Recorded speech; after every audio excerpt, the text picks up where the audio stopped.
Back in the day when I was growing up, a lot of preachers would say more prayer equals more power.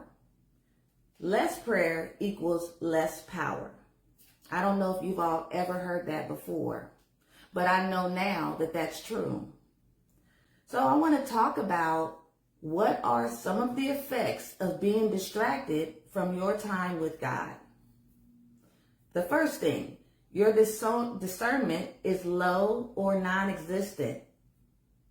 When you have an active prayer life, your spiritual antennas are up.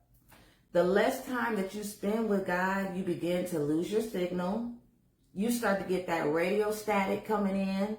You start hearing all this white noise all around you, right? The voices and the ideas of others become louder than the voice of God. You can't even feel his presence like you used to.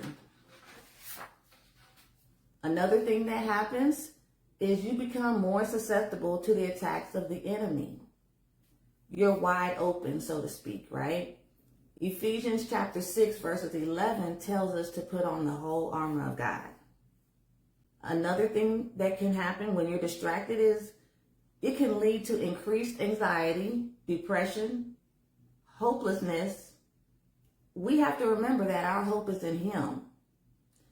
When we begin to lean to our own understanding, that's when things begin to crumble. That's when we begin to panic.